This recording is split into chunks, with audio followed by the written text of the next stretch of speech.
What's up, everyone? Welcome to Power Play with CJ. Today I want to talk about what the Toronto Maple Leafs should do with the number 5 overall pick in the draft.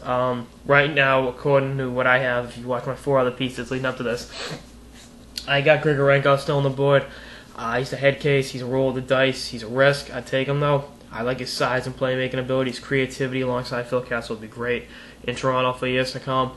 I really like what he brings to the table. Like I said, it's kind of a head case, and I think, honestly,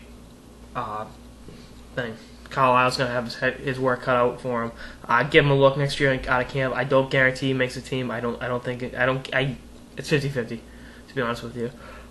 There's a lot of work, a lot to be desired there, but there's a lot of raw skill there. And you got a playmaking center with that kind of size to play with Kessel. Size and skill, I might add. Be definitely something great going forward. And I definitely think if they draft him and then trade for Luongo, Toronto will have the 3 biggest head cases in the NHL on one team. Hopefully, I think Grigorenko can put this in his rear view. I don't think as much of being a head case as Phil Kessel and Roberto Luongo are. As a Bruins fan, I want to see Luongo in Toronto just so when they play in the Garden, him and Kessel can sit in the locker room next to each other and pout about the fans of Boston are going to play. They're so mean. I wish I stayed at the Panthers and just got drunk on the beach full time, and I wish I stayed at Minnesota. But, as a Bruins fan, by God, what would be better than that? 2-for-1 deal. Bobby Lou and Phil the Thrill. But I can't Phil Kessel. I think with the right center. Can you imagine a kid with this kind of creativity, if he reaches his potential playing alongside a guy like Kessel? I think, honestly, Toronto might have some real hope for the first time in a while. And it's weird. They haven't had a first-round pick since... Well, they've had... Last year they took Tyler Biggs. They haven't had their own first-round pick since 2009. 2010, 2011, the Bruins had them and took Tyler Seguin and Dougie Hamilton. Thank you very much, Berkey. I appreciate it. But I think Grigorenko right now is a not perfect fit. I don't think he's a perfect fit anyway. I think he's kind of the intangibles scare me, which usually it's the other way. Usually you get a guy with not a lot of skill but great intangibles.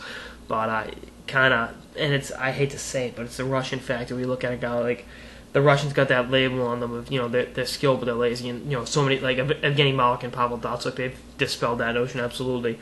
But even Kovalchuk this year, he's really impressed me with his two-way play. But you look at your Simmons of the world, even Ovechkin to a certain degree, they take nights off, and Grigorenko kind of plays into that stereotype. But Kovalev is a perfect example. There are games I watch where he just quit, and I hate to say that about someone, but it's true.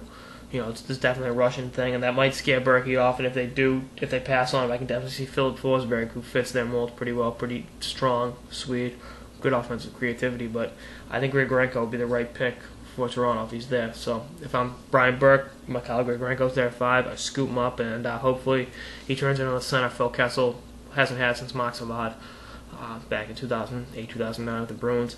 That's all I got in this episode of the Power Play with CJ. What the Toronto Maple Leafs should do with the number 5 overall pick in the 2012 NHL entry draft. Stay tuned for more episodes throughout the offseason and beyond. Later, guys.